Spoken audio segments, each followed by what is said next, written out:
सलाम Pakistan, welcome to चाय toast और होस्ट। आई होप आप सब लोगों की जो सुबह है वो अच्छी गुजर रही है। मेरी सुबह जो है वो भी बड़ी अच्छी गुजर रही है। I just want to tell you guys कि आज आज क्या है, 21 सितंबर है और आज का दिन मैं आप लोगों को बताना चाहती हूँ कि इफ़ यू रिमेंबर चाय टोस्ट और होस्ट जब मैंने शुरू किया था तो मैंने अकेले नहीं शुरू किया था। इनफैक्ट मेरी एक बहुत अच्छी दोस्त इसरा शफ़ी ने मेरे साथ स्टार्ट किया। तो आज इसरा की बर्थडे है। हैप्पी बर्थडे इसरा। I hope you have a absolutely wonderful day and I hope that you have lots of cake and I hope I can come and have some cake with you because I do plan on going and coming and seeing you, but I hope you're having a fabulous day. बहुत शुक्रिया for doing this journey with me and आज मेरी एक aunty बहुत favourite खाला उनकी भी birthday है। Humaira aunty, happy birthday to you as well. So it's it's a day of birthdays today.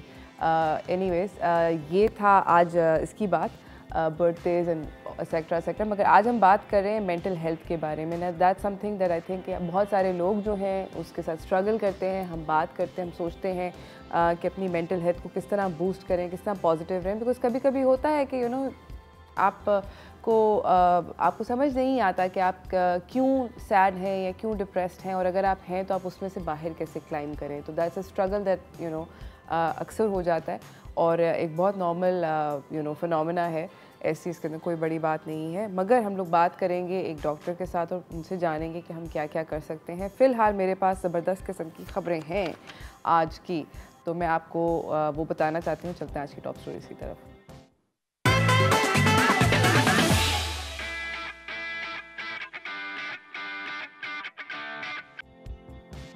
मेरी आज की जो पहली खबर है वो बेसिकली ये है कि एहसन खान जो हैं वो गुडविल एम्बेसडर बन गए हैं चिल्ड्रन राइट्स के by the NCRC, national commission on the rights of children जो है ये इस्टेब्लिश किया गया था फेडरल हुकूमत की तरफ से 2020 में। उसने इस कमीशन ने बेसिकली एहसन खान को अपना एक ऑफिशियल गुडविल एम्बेसडर बना लिया है।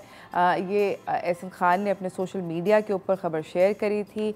उन्होंने ये कहा था कि protecting the rights of our future children, उनकी neglect, cruelty, unfairness, injustice, abuse वगैरह सब के ऊपर बात करी। उन्होंने कहा कि हम लोग उन सारे बच्चों को जिनको हम बहुत सारी चीज़ें नहीं दे सकते, जो अपनी बचपन की बेस्ट ईयर्स जो होते हैं ज़िंदगी के उससे महरूम होते हैं, तो उनके लिए वो फ़ाइट करेंगे और कोशिशें करेंगे कि सारे बच्चे पाकिस्तान में उनको एजुकेशन एक्सेट्रा बेसिक राइट्स उनके जो हैं वो पूरे हों।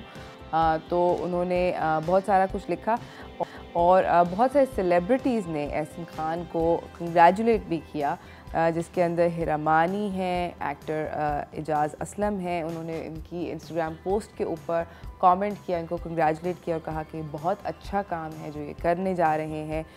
इन्होंने Ahsan Khan by the way इन्होंने ड्रामों के अंदर एक्ट किया है, उसके अंदर उदारी है, आंगन है, दास्तान है वगैरह वगैरह। इसके अलावा वो बेस्ट फिल्म एक्टर भी नॉमिनेट हुए थे लक्स स्टाइल अवार्ड्स के लिए 2018 में फॉर हिज फिल्म छुपा छुपाई। तो उन्होंने फिल्में भी करी हैं, टॉक शोज़ भी करते हैं, मगर अभी फ़िलहाल इनका ये लेटेस्ट अचीवमेंट है। तो आई कंग्रेचुलेशंस एहसन। जनरली मुझे ये लगता है कि मैं इसलिए पाकिस्तानी ड्रामे देखती भी नहीं हूँ क्योंकि मैं जब उनकी स्टोरी लाइन के साइनॉप्सिस पढ़ती हूँ, मेरे पास अक्सर यहाँ पर वो आते हैं, क्रिटिक्स आते हैं। तो मैं जब क्रिटिक्स के साथ बैठती हूँ और वो मुझे स्टोरी लाइन्स बताते हैं, मुझे वो काफ़ी उनकी जो स्टोरी लाइन्स हैं वो सैड लगती हैं। मुझे ऐसे लगता है कि ये सब्जेक्ट हम क्यों उस पर So I'm generally not impressed. I am not saying I'm never impressed, but I'm saying I'm generally not impressed. And I do agree that हमें किसी ऐसे सब्जेक्ट्स के ऊपर बात करनी चाहिए, ड्रामों के अंदर इस तरह की स्टोरीज़ दिखानी चाहिए जो कि थोड़े से रियलिस्टिक हों। जनरली मैं देखती हूँ पाकिस्तानी ड्रामों के अंदर बहुत सारे अजीब व गरीब किस्म के प्लॉट्स होते हैं जहाँ पे बहुत सारे अमीर लोग जो हैं वो उनके घर दिखाए जाते हैं, उनकी ऐसी लाइफस्टाइल्स दिखाई जाती हैं जो कि मैं ये सोचती हूँ कि ये तो बहुत इस तरह के कम लोग हैं but I don't know, maybe we make these popular. हम लोग शायद देखते हैं इसलिए इस तरह के ड्रामे बनते हैं, आई डोंट नो। ऑल्सो मेरा जो सबसे बड़ा प्रॉब्लम है वो ये है कि हमारे ड्रामों के अंदर और फिल्म्स के अंदर बहुत कम, बल्कि actually non existent normal faces हैं तो मेरी जैसी शक्लें कम हैं, रेगुलर लुकिंग लोग कम हैं। अगर आप देखें तो बाय लार्ज एंड फार अगर कोई जितनी भी पॉपुलर एक्टर्स मेल और एक्टर्स फीमेल एक्ट्रेसेस जो हैं वो सारे के सारे दे आर ऑल वेरी गोरा चिट्टा यंग एट्सेट्रा दैट थोड़ी सी डिप्रेसिंग बात है। तो खैर anyways that's something that I feel like that narrative needs to change। हम लोग ब्राउन कलर के लोग हैं, हम लोग चिट्टे नहीं हैं by large and far। yes कुछ चिट्टे लोग हैं, there are people who are fairer than the rest but few। ज़्यादातर हम लोग जो हैं गंदमी लोग हैं। आई थिंक गंदमी लोग ज़्यादा टीवी पे आने चाहिए ताकि हम लोगों को लगे कि यस गंदमी is it's a nice colour to B.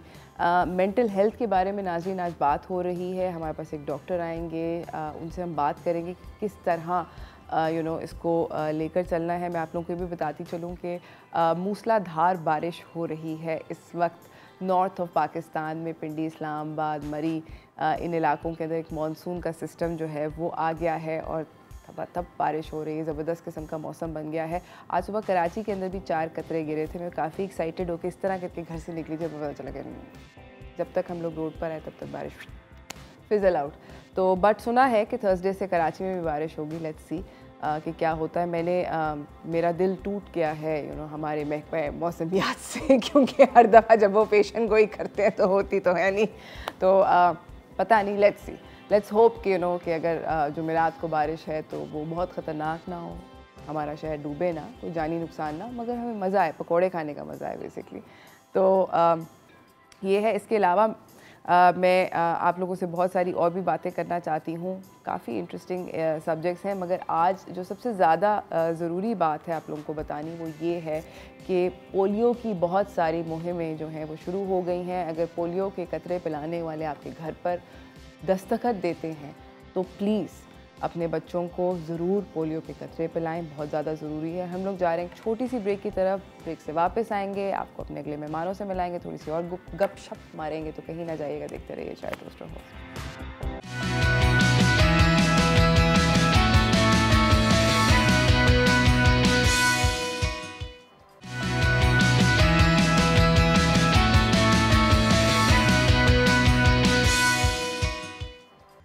Welcome back from the break everyone. Karachi के शहरियों से मैं इस वक्त मुखातिब हूँ और मैं आप लोगों से एक छोटी सी बात करना चाहती हूँ। बहुत अरसे से हम सब लोग जो थे हम लोग सुन रहे थे कि हम लोग लाहौर को देखते हैं, इस्लामाबाद और रावलपिंडी को देखते हैं। Islamabad, Rawalpindi basically twin cities, Lahore और कराची पाकिस्तान के 3 बड़े शहरों के अंदर शुमार आता है। इन दोनों शहरों के अंदर ज़बरदस्त किस्म के मैस ट्रांसपोर्ट सिस्टम्स हैं, मगर हमारे शहर में नहीं। हम लोग बहुत अरसे से सुन रहे थे कि हमारे शहर में बनेगा। अब मैं आप लोगों को बताना चाहती हूँ कि 2016 के अंदर बेसिकली PMLN की हुकूमत में, अगर आप लोग याद करें तो एक सुना था हम लोगों ने कि ग्रीन लाइन सिस्टम जो है वो स्टार्ट होगा। ये 24 बिलियन रुपयों का फेडरल फंडेड प्रोजेक्ट था और ये होना ये था कि ग्रीन लाइन बसें जो थी ये कराची में चलनी थी as a mass transport system.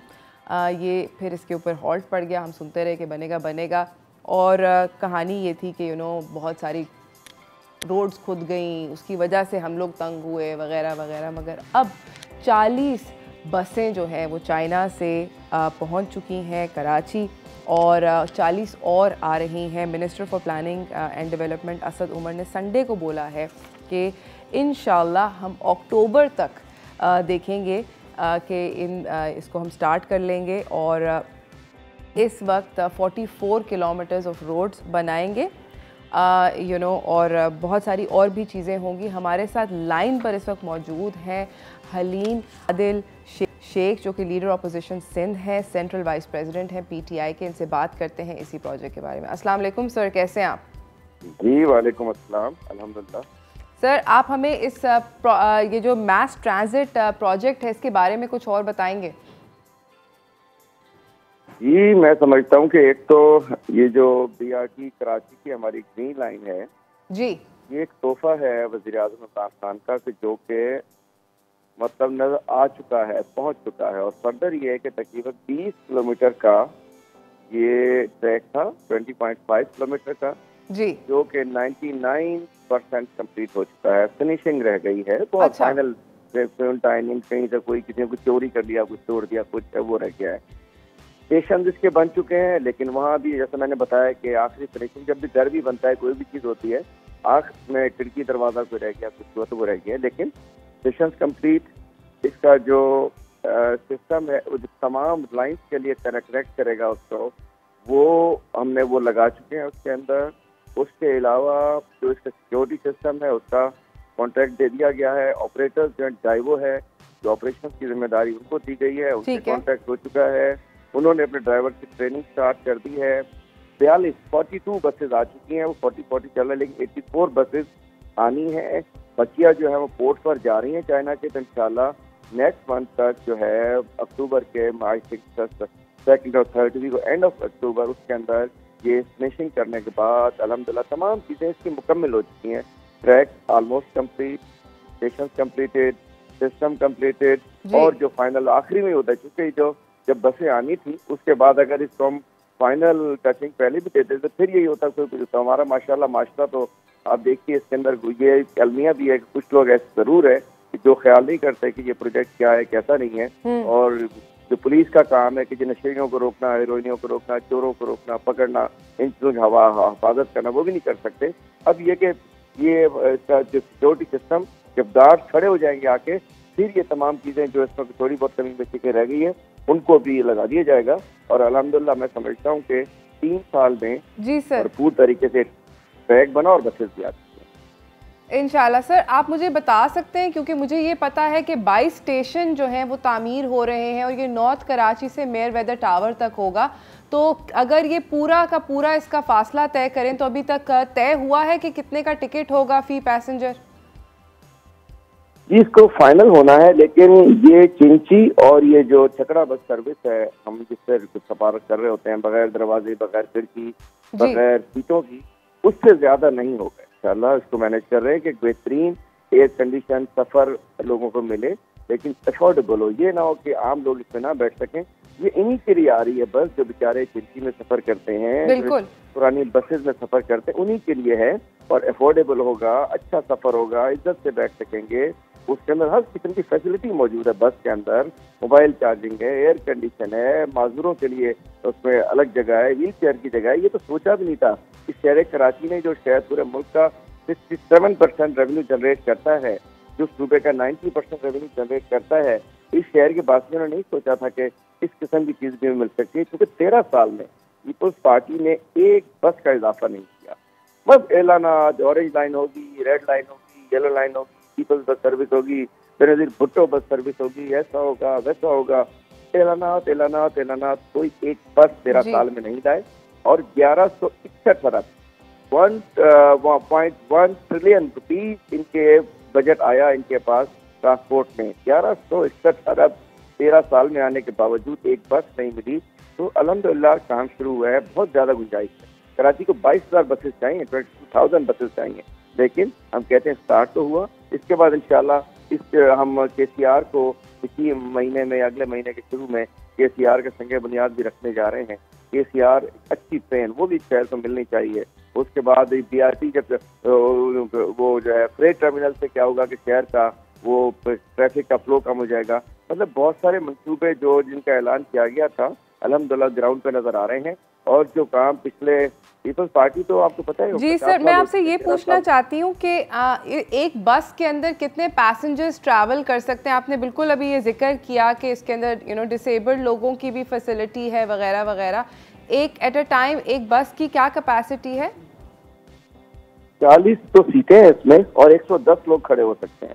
सही। और एक दिन में 3 लाख लोग इनिशियली इसमें मुस्तफीद होंगे, जो आखिर में तक जाके 10 लाख जो है उन लोगों के लिए ये सफरी सहूलियात मुहैया करेगी। जबरदस्त। 3 लाख तक इंशाल्लाह 10 लाख लोग जो बेचारे चिंची में, मजदा में, कभी छत पे, कभी सीट के नीचे, कभी सीट के ऊपर घूमते थे, वो तकरीबन 3 लाख बेनिफिशरीज इसके शुरू में होंगे और 10 लाख तक लेकर जाएंगे। और इंशाल्लाह मुझे लगता है कि फिर जो लाइन शहर की दीगर जरूरियात हैं वो भी इंशाल्लाह इन्होंने तो पूरी करनी है, वो हम ही पूरी आगे करेंगे। लेकिन इस शहर को हमने ट्रांसपोर्ट देनी है, इस शहर की गंदगी साफ करनी है, इस शहर को पानी देना है, इस शहर को जो हक है कराची का वो उसको देना है।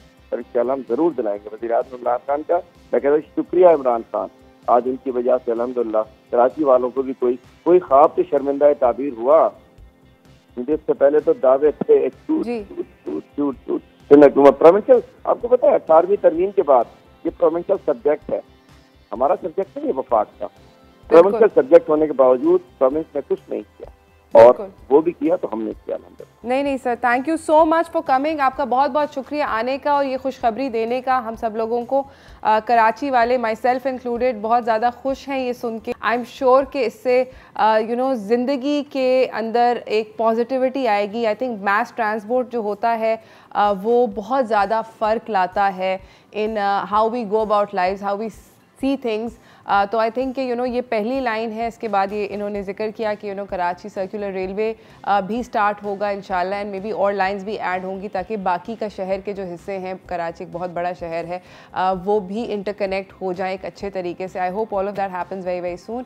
इसी के साथ नाजरीन मैं जा रही हूँ एक छोटी सी ब्रेक की तरफ। ब्रेक से वापस आएंगे, अपने अगले मेहमान से आपको मिलाएंगे। कहीं ना जाइएगा, देखते रहिए चाय टोस्टर होस्ट।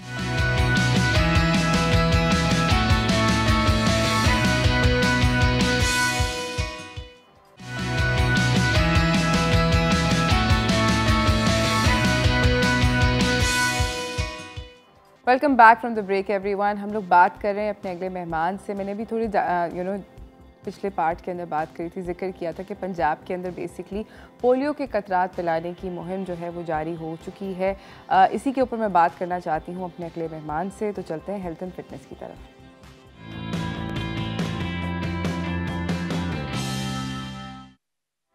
हमारे साथ यहाँ पे मौजूद हैं डॉक्टर मोहम्मद नवाज़ गाहो, पीडियाट्रिशियन है, आगा खान यूनिवर्सिटी हॉस्पिटल पे। अस्सलाम वालेकुम सर। वालेकुम सलाम। कैसे हैं आप? अल्हम्दुलिल्लाह ठीक ठाक। सर मुझे ये बताएं कि हम लोग around this time every year polio की कैंपेन शुरू होती है और हम लोग डॉक्टर्स को बुलाते हैं, बहुत सारे लोगों को बुलाते हैं बात कराने के लिए, ताकि आप लोग बताएं कि क्या अहमियत है इस कैंपेन की और इस वैक्सीनेशन की।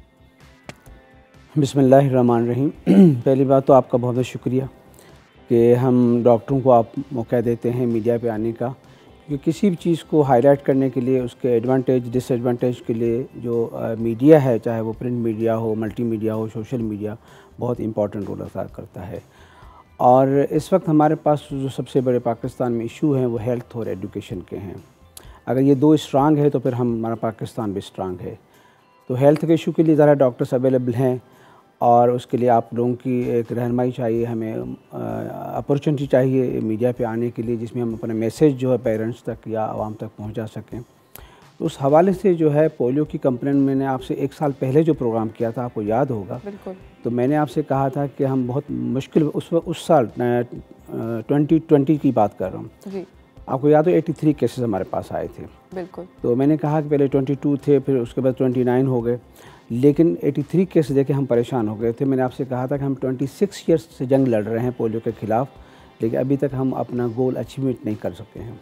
लेकिन अल्हम्दुलिल्लाह इस साल हम बहुत खुश हैं और अल्लाह का शुक्र है, आप लोगों का तावन है, आवाम का तावन है, पेरेंट्स का तावन है कि हम उस जंग में जीते जीते कह सकते हैं कि इंशाल्लाह ये हमारा आखिरी साल होगा पोलियो को, क्योंकि इस साल सिर्फ 1 केस डायग्नोस हुआ है। वाह, ठीक है। तो हम उस मंजिल तक पहुंच चुके हैं और एक चीज़ साबित हो गई है कि जंग लड़ने से इंसान को घबराना चाहिए, किसी बुराई के ख़िलाफ़, बीमारी के ख़िलाफ़, तो अचीवमेंट इंशाल्लाह मिल जाती है।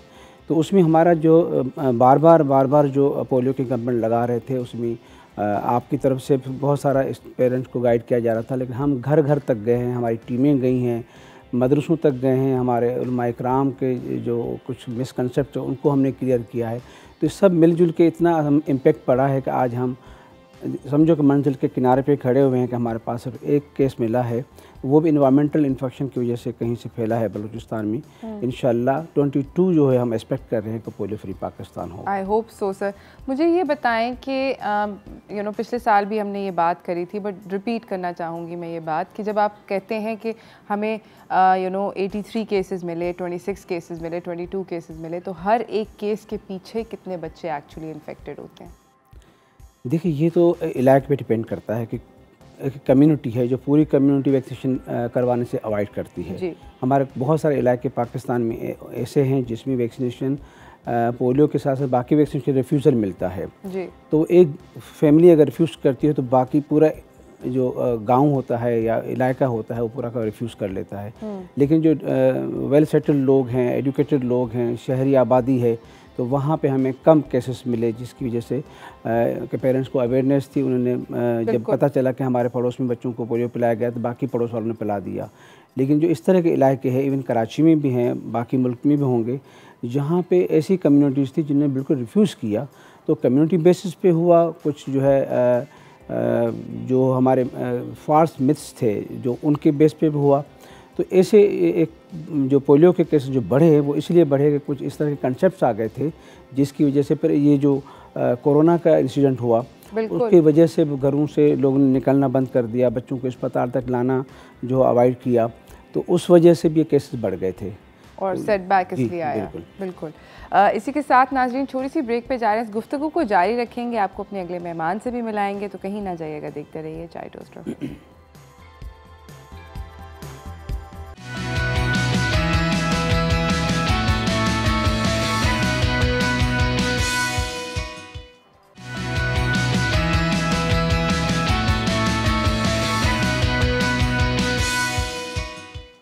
Welcome back from the break everyone. बात हो रही है, हम लोग पोलियो कैंपेन के बारे में और इस डिज़ीज़ के बारे में बात कर रहे थे डॉक्टर साहब से, मगर हमें एक और इस वक्त अभी गेस्ट ने ज्वाइन किया है। हमारे साथ हैं सोनी फैसल जो कि पोलियो सर्वाइवर हैं, सोशल एक्टिविस्ट हैं, उनको प्राइड ऑफ परफॉर्मेंस अवार्ड मिल रहा है इंशाल्लाह अगले 23 मार्च पे। अस्सलाम वालेकुम, कैसी हैं आप?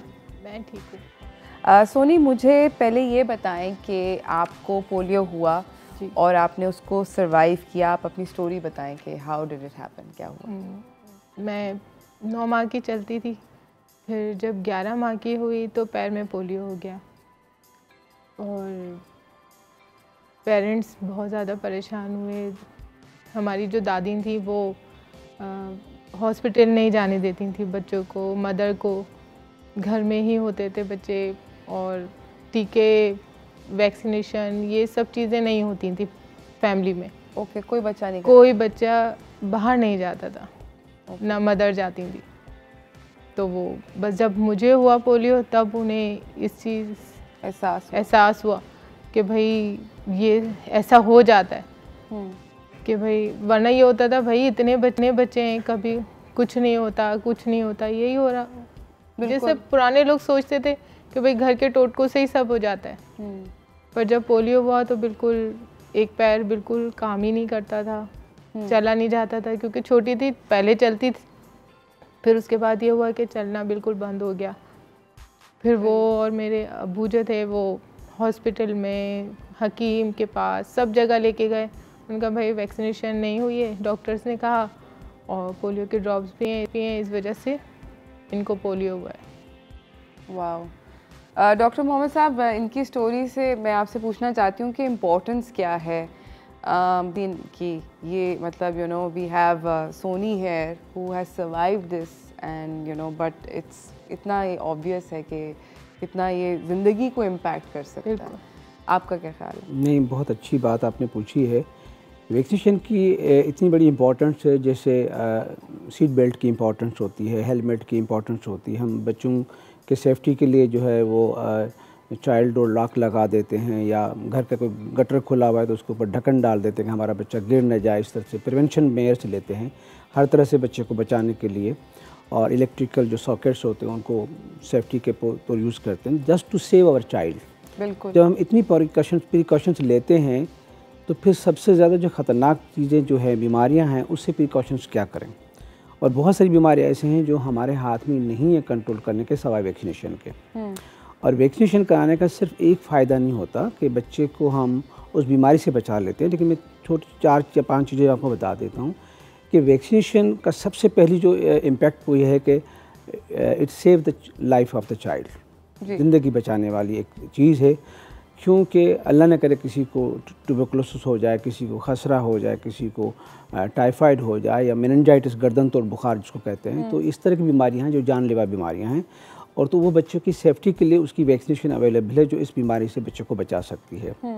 दूसरी जो इम्पोर्टेंट चीज़ ये है कि हम इस वैक्सीनेशन कराने से न सिर्फ उस बच्चे को बचाते हैं, लेकिन हम सराउंडिंग के जो बाकी बच्चे होते हैं, सराउंडिंग की जो पॉपुलेशन होती है, उसको बचाते हैं। एब्सोल्युटली। तीसरी चीज़ मुझे बताने दें प्लीज़ कि दूसरी चीज़ ये कि हम वैक्सीनेशन से न सिर्फ जो है बच्चों को बचाते हैं, अपने सराउंडिंग के बच्चों को बचाते हैं, लेकिन हम अपने घर के जो अखराजात होते हैं, ख़र्चा होता है, टाइम होता है, उसको बचाते हैं। एक पेरेंट्स के बेचारे को छुट्टी नहीं मिलती, वो बच्चे को लेकर अस्पताल, बीमार बच्चे को लेकर कहाँ तक घूमेगा। जैसे सोनी ने बताया कि मेरे पेरेंट्स अस्पताल लेके जाते थे, हकीमों के पास जाते थे, तो इतना टाइम स्पेयर करना पड़ता है और आजकल के जॉब के हिसाब से इतना टाइम होता नहीं कि आप अस्पताल में घूमते रहें। और चौथी जो सबसे इम्पॉर्टेंट चीज़ ये है कि हम वैक्सीनेशन कराने से आने वाली नस्ल को बचाएंगे। तो कहीं ना जाइएगा, देखते रहिए चाय टोस्ट होस्ट।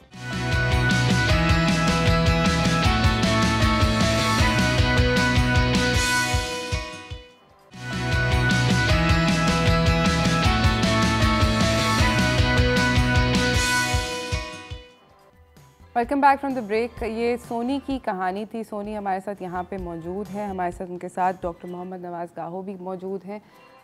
सोनी, मुझे बताएं कि आपकी ज़िंदगी पे पोलियो की वजह से इतना बड़ा असर आया, किस तरह आपने अपने आप को पॉजिटिव किस तरह करती हैं? मेरे जो वालिद साहब थे ना, उन्होंने इस तरह मेरी परवरिश की कि मुझे पता ही नहीं चला। सब खेलना, जैसे सब बच्चे खेल रहे होते थे मैं नहीं खेल पाती थी। वो बोलते थे खेलो,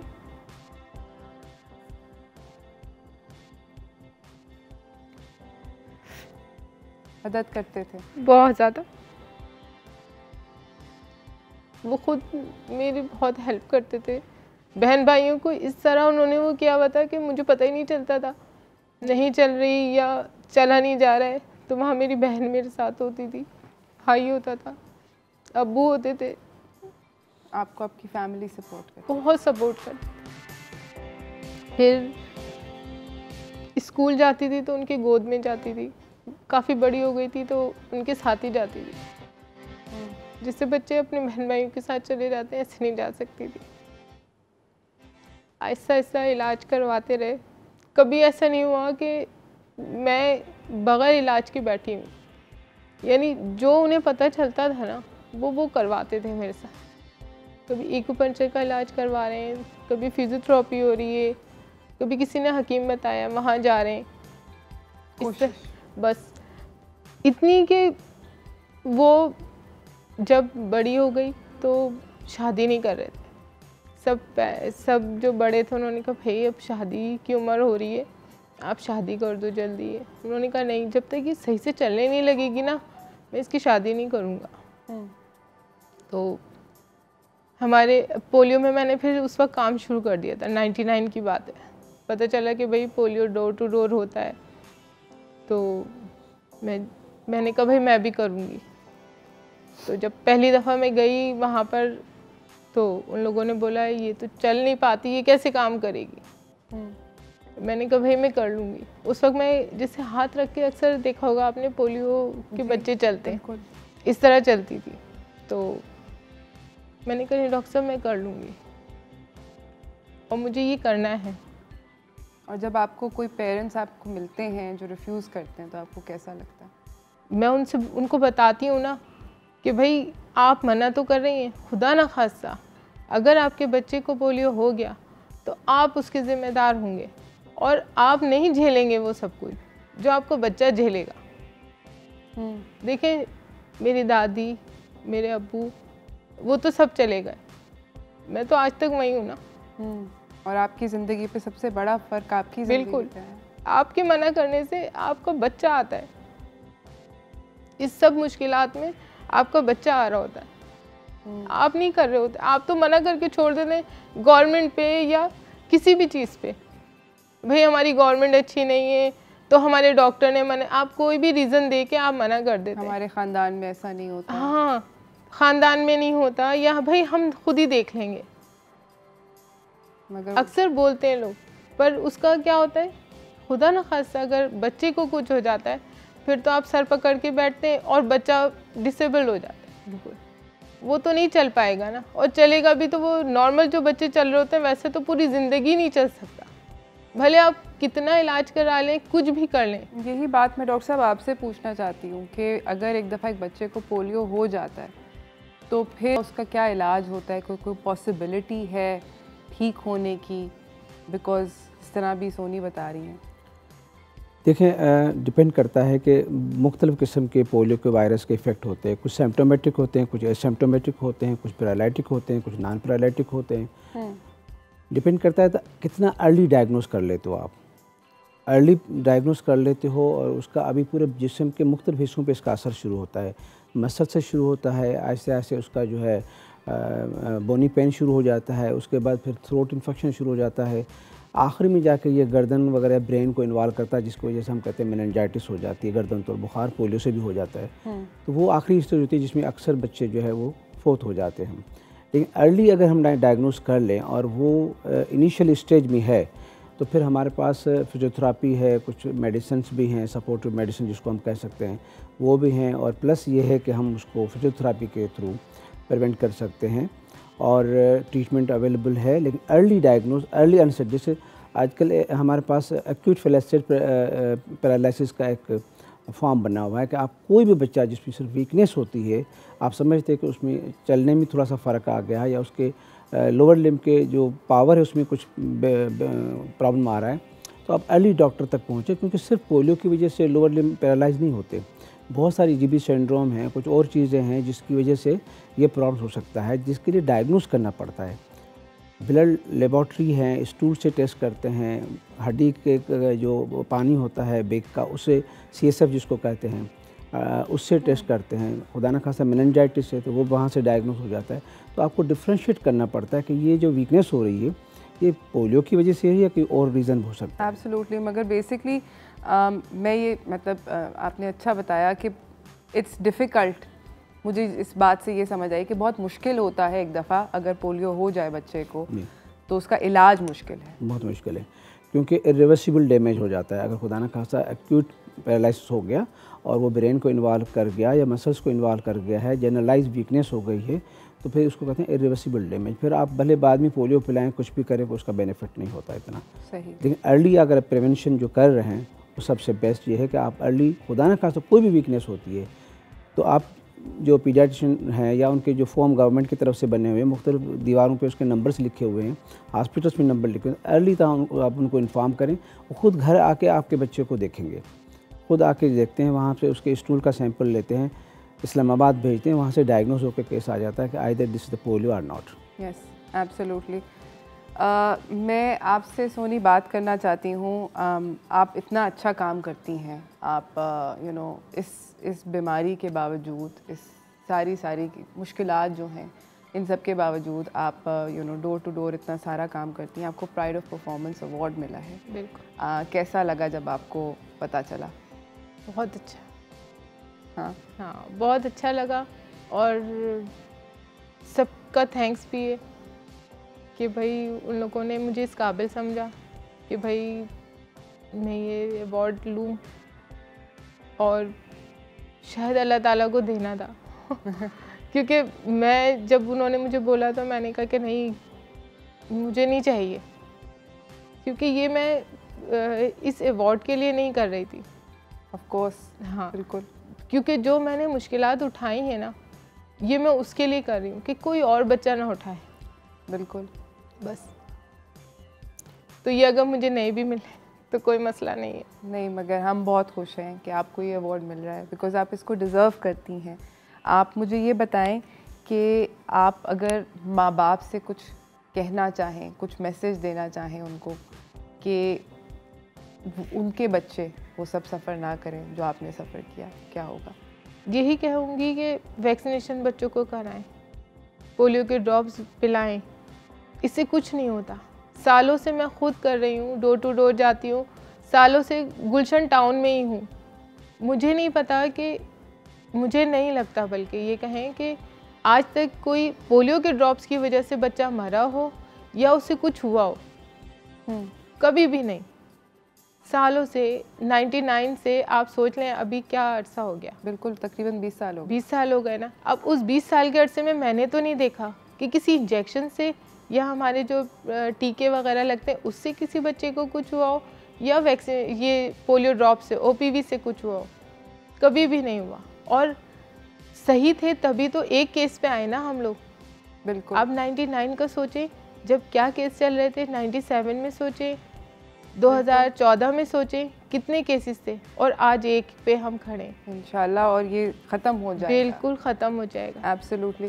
डॉक्टर साहब, आप कोई मैसेज देना चाहेंगे पेरेंट्स? देखिए, मैं अप्रिशिएट करूँगा सोनी की बात को कि इस तरह की जो है विल दिखाई इन्होंने कि ये अपने घर से विक्टिमाइज होके आई पोलियो की वजह से, और आके सामने पेरेंट्स के सामने आई कि देखो मेरे साथ ये हुआ है, तो आप अपने बोलो। ये एक बड़ा इम्पेक्ट देता है पेरेंट्स के ऊपर। हम जब सुनते हैं कि खुदा न खासा कहीं पे एक्सीडेंट हुआ है, तो हमें इतना फ़ील नहीं होता। जब हमारे सामने कोई एक्सीडेंट होता है तो हमें फ़ील होता है कि हम अपनी गाड़ी की स्पीड कम करें, थोड़ा सा केयरफुली चलें। तो इस तरह के जो केसेस होते हैं जिनके साथ ये इंसिडेंट्स होते हैं, ये हमारे लिए बहुत बड़े सपोर्टिव और पेरेंट्स के लिए आगाही के हिसाब से बहुत ज़्यादा इन्फॉर्मेटिव होते हैं। मैं सिर्फ पोलियो की बात नहीं करूँगा, हम बहुत सारी बीमारियों में घेरे हुए हैं। मैं तो पेरेंट्स से यही कहूँगा कि जितनी भी वैक्सीनेशन हो रही है, ख़ासतौर पे पाकिस्तान का जो EPI इदारा है, एक्सपेंड प्रोग्राम ऑफ इम्यूनाइजेशन, वो तकरीबन 11 बीमारियों की फ्री में वैक्सीनेशन कर रहा है। बर्थ से लेके 15 महीने तक फ्री वैक्सीनेशन हो रही है, और वो ऐसी वैक्सीनेशन भी है कि अगर हम बाहर से परचेज़ करें प्राइवेट तौर पे तो बहुत महंगी पड़ती हैं। लेकिन अल्हम्दुलिल्लाह आजकल EPI में वो वैक्सीनेशन फ्री में मिल रही है, और डोर टू डोर लग भी रही हैं। ख़ासतौर पे अभी जैसे सीज़न आने वाली है खसरे की, तो जो भी 8, 9, 10 महीने के बच्चे उनको ज़रूर खसरे का टीका लगवाएं, क्योंकि बाकी बीमारियों के साथ साथ जो खसरे की बीमारी है वो बहुत ख़तरनाक होती है। पोलियो में जितना हमने काम किया और जितना लोगों ने हमें सपोर्ट किया, ये अल्हम्दुलिल्लाह इतनी अच्छी अवेयरनेस थी कि मेरे ख्याल में कि पोलियो के साथ लास्ट जो कुछ साल गुजरे हैं उसमें जो मामला हुआ वो वैसे ही हुआ जो आजकल कोरोना के साथ हो रहा है। लोग अवॉइड कर रहे हैं वैक्सीनेशन से, ये मिथ्स ले रहे हैं, ये क्यों लगा रहे हैं, ये हो रहा है। लेकिन आज जैसे हमने पोलियो के जो है ख़त्म करने में तो बहुत सारे अचीवमेंट हासिल किए, तो इंशाल्लाह अगर बाकी वैक्सीनेशन हम करेंगे तो ऐसी बहुत सारी चीज़ें हैं। बाहर मुल्क में टाइफाइड की वैक्सीनेशन नहीं लगती, इसलिए वहाँ टाइफाइड नहीं होता। ऐसे ही है। बाहर ट्यूबरकुलोसिस की BCG वैक्सीनेशन नहीं लगती, इसलिए वहाँ ट्यूबरकुलोसिस नहीं होती। तो लोग बहुत जो डेवलप्ड कंट्रीज़ हैं उन्होंने तो अपने बर्डन कम कर दिया है, और हमारे पास वैक्सीन का बर्डन बढ़ता जा रहा है। अभी हमने टाइफाइड भी शामिल कर दी है, ठीक है। ये वैक्सीनेशन इतनी आसान है, इजी है, जैसे 9 महीने पे हम बच्चों को वैक्सीनेशन टाइफाइड की मिस कर रहे हैं। इसका बेनिफिट 9-10 साल तक रहता है बच्चों को, और आजकल आपको पता है टाइफाइड कितना ख़तरनाक चल रहा है। तो हर वैक्सीनेशन की अपनी इंपॉर्टेंस है। किसी को ये नहीं कहना चाहिए कि ये वैक्सीनेशन लगाओगे तो बाकी की ज़रूरत नहीं है, ये जो है ना वो है मैंडेटरी है, नॉन मैंडेटरी। हर वैक्सीनेशन की अपनी इंपॉर्टेंस है। एब्सोल्युटली। तो ये वैक्सीनेशन को जो है ना इस तरह फॉलो करें कि जैसे वो एक किस्म की एक पार्ट ऑफ द लाइफ हो जाए।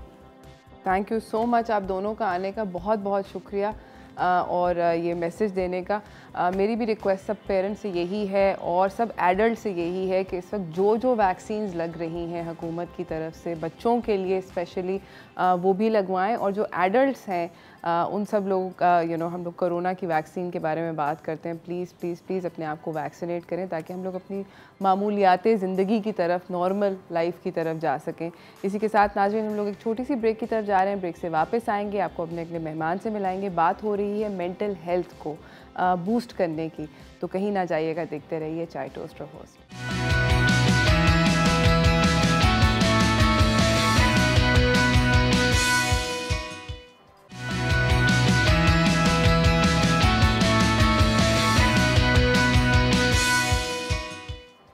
वेलकम बैक नाजरीन, हम लोगों के साथ हमारे अगले मेहमान साइड पे मौजूद हैं। बात इनसे करनी है स्ट्रेस फ्री लाइफ किस तरह गुजारें, एक इलूसिव किस्म का ऐसा ख्वाब जो कि पहुंच से दूर जाता जा रहा है हम सब की। उनसे इस बारे में बात करेंगे, तो चलते हैं आपको उनसे मिलवाते हैं व्हाट्स टोस्टिंग की तरफ।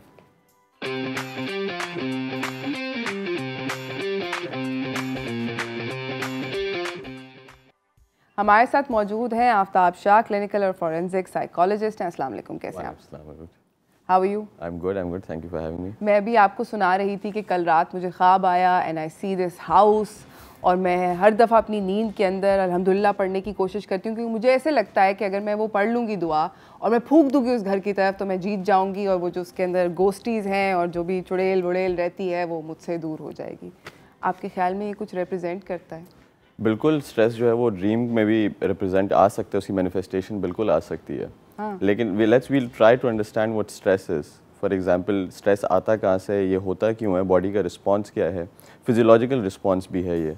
सो we are gonna talk about that also. So the idea is कि whenever your body is in danger, कभी भी उसको कोई लगता है कि ख़तरा है, और वो जब भी इंसान वजूद में आया है तब से उसके साथ ये हो रहा है। एक बॉडी का मैकेनिज़्म है कि जब भी बॉडी को लगता है कि वो अंडर थ्रेट है, उसको कहीं बाहर से ख़तरा है, तो मसल आपके टेंसअप हो जाते हैं। उसमें दूसरे फिजियोलॉजिकल रिस्पॉन्सेज उसमें होता है कि आपकी हार्ट बीट बढ़ जाती है, right, and all of those things you feel. और वो जो चीज़ें आपके साथ होती हैं वो होती इस वजह से हैं क्योंकि बॉडी आपकी फ़ाइट और फ्लाइट मोड में चली जाती है जब उसको लगता है कि वो ख़तरा उसको है बाहर से। जो स्ट्रेस है, स्ट्रेस अच्छा भी होता है और बुरा भी होता है। Stress makes you accomplish small assignments, जैसे कोई काम वगैरह है, कोई एग्ज़ाम है, कोई टास्क आपको अचीव करनी है, तो stress helps you achieve it, कि एड्रेनलिन रश आपको एक मिलता है उसी वक्त स्ट्रेस जब होता है, and you focus on the task at hand. लेकिन बुरा स्ट्रेस होता है वो क्रॉनिक स्ट्रेस होता है, जो तवील अरसे तक इंसान की ज़िंदगी में मौजूद होता है, एंड वो काम से भी हो सकता है, उसकी ज़िंदगी से भी हो सकता है, या एक ट्रोमेटिक इवेंट है उसने ट्रिगर किया होता है कि वो इंट्रूसिव थॉट्स बार बार आ रहे होते हैं नेगेटिव, जिसकी वजह से इंसान स्ट्रेस में ही रहता है, उसकी ज़िंदगी स्ट्रेस में चल रही होती है। तो that is something which is very dangerous. जब लंबे अरसे तक स्ट्रेस होता है, लेट्स अज्यूम छोटे अरसे का तो वो शॉर्ट लिव्ड हो गया, ख़त्म हो गया, चला गया, वापस नॉर्मल हो गए, मगर अगर लंबे अरसे तक होता है तो आपके कौन कौन से जिस्मानी हिस्से, फिजियोलॉजिकल, साइकोलॉजिकल नहीं, फिजियोलॉजिकल, क्या उसकी मैनिफेस्टेशंस होती हैं, क्या क्या डैमेज हो सकता है पोटेंशियली? सबसे ज़्यादा जो उसका इशू होता है, जैसे मैंने कहा कि आपकी हार्ट पे ही उसका अफेक्ट होता है, तो हार्ट डिजीज़ ज़्यादा से ज़्यादा आपको हो सकती हैं। एरिथमिया आपको हो सकता है जिसके अंदर आपकी हार्ट का जो रेट है वो अचानक से तेज़ हो जाता है, तेज़ बढ़ जाता है। अब इंसान ये सोचेगा कि क्यों बढ़ता है, उसकी एसोसिएशन नेगेटिव थाट से भी हो सकती है। फिजियोलॉजिकली हार्ट का उससे ज़्यादा होता है, दूसरा गट में भी आपको अफेक्ट होता है। तो जैसे कि फॉर एग्जांपल किसी प्रेजेंटेशन आपने देनी है, या फॉर एग्जांपल हम शो में बैठे हुए हैं जैसे, तो कोई भी परफॉर्मेंस का इसका बहुत ताल्लुक है कि एक्सपेक्टेशन, तवक्को आपकी क्या है आगे की, जिसमें हम वर्क प्लेस की भी बात कर सकते हैं। तवक्को और हालात पे काबू ना होना, कि फीलिंग ऑफ हेल्पलेसनेस, जैसे हमने एक शो में बात की थी पुराने वाले में PTSD के बारे में, तो जब ट्रॉमा जब भी इंसान महसूस करता है तो हेल्पलेस महसूस करता है। तो वो जब चीज़ें इंसान को महसूस होती हैं जिसमें एक्सपेक्टेशंस होती हैं, तो इंसान एक शेल में चला जाता है और वही उसको थ्रेट मैकेनिज्म में चला जाता है कि मुझे कुछ होने वाला है, तो वो आपकी तबीयत ख़राब हो जाती है। गट फीलिंग, IBS जो है, इरिटेबल बाउल सिंड्रोम है, और आपको तेज़ाबियत होती है। जी बिल्कुल। तो इस तरह के बहुत सारे और भी छोटे छोटे फिजिकल मैनिफेस्टेशंस होते हैं स्ट्रेस के। इसके बारे में और जानेंगे, उसको मैनेज करना, मोर इम्पॉर्टेंटली इसको मैनेज कैसे करेंगे, ये जानेंगे इस ब्रेक के बाद। कहीं ना जाइएगा, देखते रहिए चाय टोस्टर होस्ट।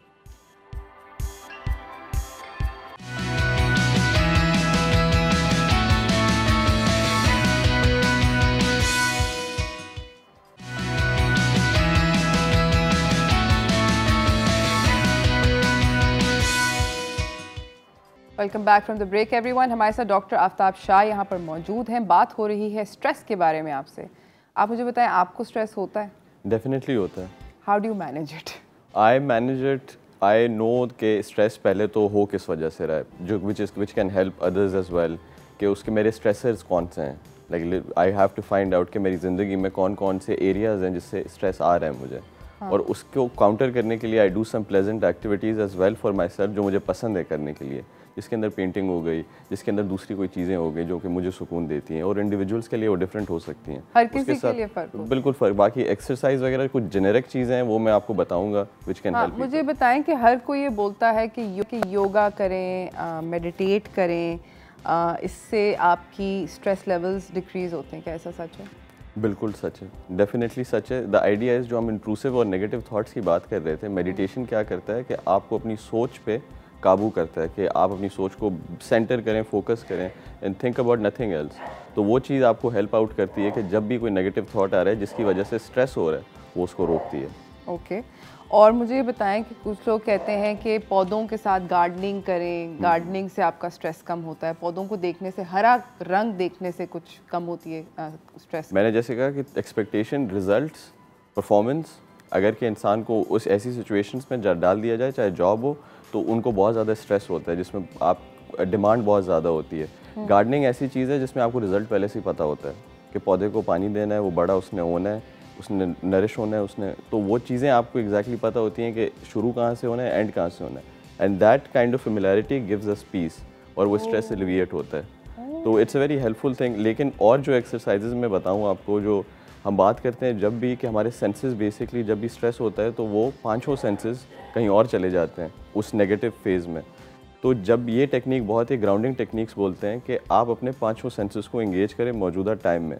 तो आपको नज़र क्या आ रहा है, आपको सुनने में क्या आ रहा है, आप टेस्ट क्या कर सकते हैं, आपको और आपकी और कौन से सेंसेस हो गए हमारे, टच हो गए। तो what can you touch the couch and see के उसका टेक्सचर क्या है। स्मेल आप देख लें, व्हाट कैन यू स्मेल। तो जब आप अपने सारे सेंसेस को एंगेज करते हैं तो आपका दिमाग भी वापस प्रेजेंट मोमेंट पे आ जाता है, which helps you alleviate stress.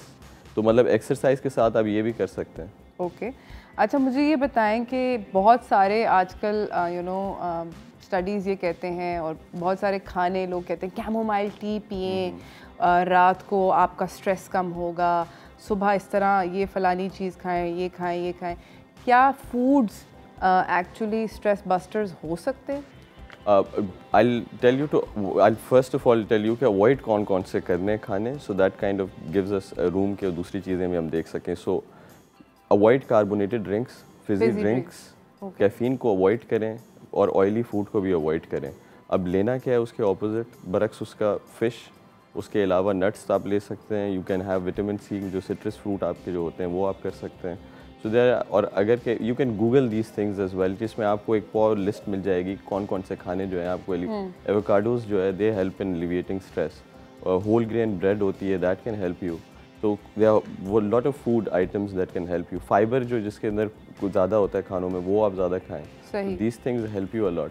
ज़बरदस्त। मतलब आप कह रहे हैं कि विटामिन सी से वाकई में कम होता है। बिल्कुल, विटामिन बी से भी होता है, विटामिन सी से भी होता है, मैग्नीशियम से भी होता है। That's unbelievable, that's really really good कि मतलब हमें खानों का भी पता चल गया कि क्या अवॉइड करें, एंड देन एक्टिविटीज़ एब्सोल्युटली जो कि हम अपनी ज़िंदगी के अंदर ऐड कर सकते हैं स्ट्रेस को बस्ट करने के लिए। इस गुफ्तगू को जारी रखेंगे, कहीं ना जाइएगा, देखते रहिए चाय टोस्टर होस्ट।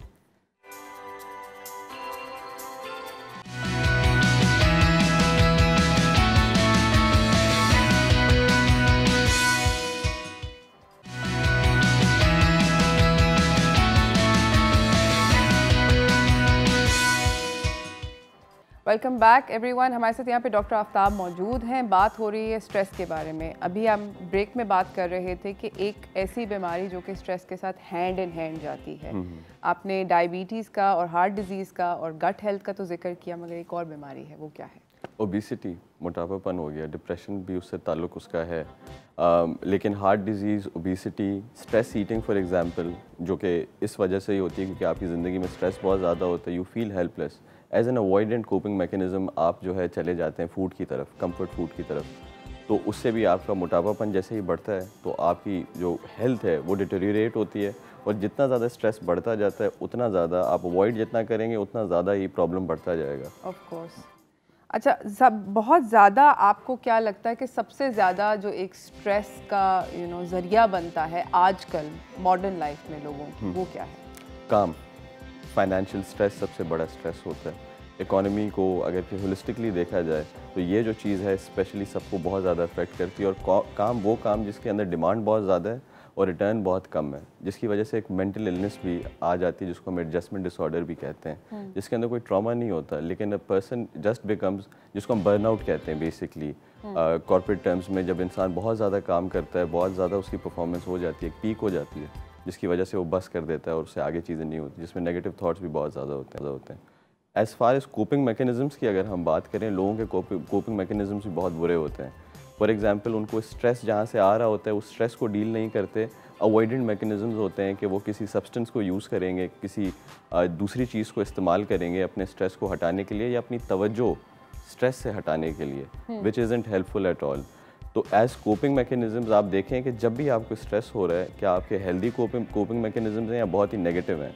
अब हेल्दी में जैसे हमने कुछ की बात की थी, एक्सरसाइज हो गई, अपने सोशल सपोर्ट सिस्टम को भी इंगेज करें, दोस्तों से बात करें, बाहर जाएं और बॉटल अप ना करें इमोशंस को। स्ट्रेस अगर है, टॉक इट आउट, बात करके देखें, चीज़ों का हल, ये नहीं देखें कि उससे हल मिलेगा आपको, लेकिन बॉटल अप ना करें। मेरा एक यहाँ पर एक सवाल है, बिकॉज हम बात करें वर्क प्लेस स्ट्रेस की और फाइनेंशियल स्ट्रेस की।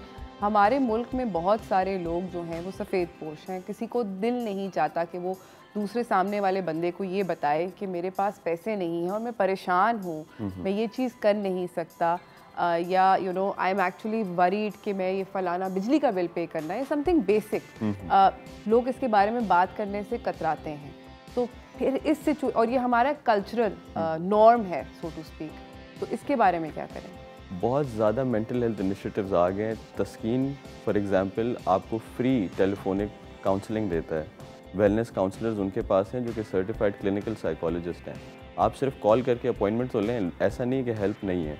पहला फ़ैसला लेना पड़ेगा इंसान को कि हाँ ठीक है मुझे स्ट्रेस है, और स्ट्रेस मेरी हेल्थ बता रही है वाज़े तौर पे कि मुझे स्ट्रेस है, जिसमें हमने बात की थी ओबेसिटी, डिप्रेशन, हार्ट इश्यूज़ की। ठीक है। तो पहला स्टेप लेके फिर उसके बाद आप एक्शन लें, और फिर एक्शन लेने से भी पहले लोगों से बात करें जो इर्द गिर्द आपके हैं, स्पेसिफिकली आपकी फैमिली मेम्बर्स, जिनके साथ open up about your stress problem and then do something about it. ये करेंगे तभी कुछ होगा। अगर आप बैठे रहेंगे तो ये बॉटल अप होता रहेगा और डिजीज़ से डिजीज़ या प्रॉब्लम से प्रॉब्लम वो बढ़ता ही जाएगा, मल्टीप्लाई होता जाएगा डेफिनेटली। अच्छा, मुझे ये बताएं कि बहुत सारे लोग ये भी कहते हैं गुस्से में ये बोला जाता है कि फलाना इंसान मुझे स्ट्रेस देता है, क्या उस इंसान को अवॉइड करना एक अच्छा स्ट्रैटेजी है, या आप उस बंदे से जाके कन्फ्रंट करें, उससे बात करें कि तुम्हारी वजह से मुझे स्ट्रेस होता है? अच्छा, ये तुम्हारी तो कभी भी किसी को नहीं बोल सकते। मुझे महसूस होता है कि तुम मेरे लिए, तुम या ये तुम करते हो या आप ये करती हैं मेरे लिए जिससे मुझे स्ट्रेस, तो यूज़ मैं की बात हो रही है। आप जब भी तुमने ये किया, उससे बंदा डिफेंसिव हो जाता है, जिसकी वजह से इशू के ऊपर फिर बात नहीं होती है। फिर वो ये होता है कि तुमने मुझसे ऐसे बात क्यों की, राइट? तो कॉन्फ्लिक्ट मैनेजमेंट के अलावा भी अगर कि आपकी ज़िंदगी में एक ऐसा इंसान है जो आपको स्ट्रेस दे रहा है, तो कोशिश करके उससे दूर रहें। लेकिन अगर दूर नहीं रह सकते तो ask yourself, talk it out कि ये मुझे स्ट्रेस देता क्यों है। बहुत बड़ी बड़ी भी वजूहत हो सकती हैं कि हो सकता है कि वो एक ट्रॉमा रिमाइंडर हो आपके लिए वो शख्स, राइट? कि अगर कि बचपन में अब्यूज़ होता है और वही शख्स आपके साथ बड़ा होता है, तो वो इंसान जब भी आपके पास आएगा तो आपकी हार्ट बीट बढ़ जाती है, क्योंकि उसने बचपन में आपको मारा था। तो बहुत सारी चीज़ें कनेक्टेड होती हैं एक दूसरे के साथ, लेकिन शॉर्ट टर्म सोल्यूशन उसका ये है कि sit with that person across the table और टॉक इट आउट, बात करके देखें और बता दें कि आपकी वजह से मेरी ज़िंदगी में ये परेशानियाँ हो रही हैं। लेकिन वैसे नहीं शुरू करना, आप नहीं, मुझे लगता है कि आप मेरी ज़िंदगी में स्ट्रेस दे रहे हैं, तो frame it right. So thank you so much, आपका बहुत बहुत शुक्रिया डॉक्टर आफ्ताब आने का। आपने बहुत सारे छोटे से टाइम के अंदर हमें बहुत कुछ बताया, and I agree with him कि इन्होंने एक बड़ी अच्छी बात करी कि अगर किसी से कॉन्फ्रंटेशन करें तो कभी भी उसके बारे में ना बताएं, आई मीन उसको पिन ना करें, क्योंकि आप किसी को भी अगर धक्का देंगे तो वो वापस, उसके पास ऑप्शन नहीं होता, फिर वो वापस आगे से आपको ही धक्का मारेगा। तो उस सिचुएशन तक ना पहुँचे कि आप किसी को उसकी कंधा दीवार से नहीं लगाना चाहिए क्योंकि फिर you push and there is only you can only push back. तो फिर anyways, thank you so much. I hope that you guys have a stress free day and relax yourself. कल बात होगी एक नए सब्जेक्ट के ऊपर, सुबह 9 बजे मुलाकात होगी, तो कहीं ना जाइएगा। कल सुबह मुलाकात करेंगे चाय टोस्ट और होस्ट पे।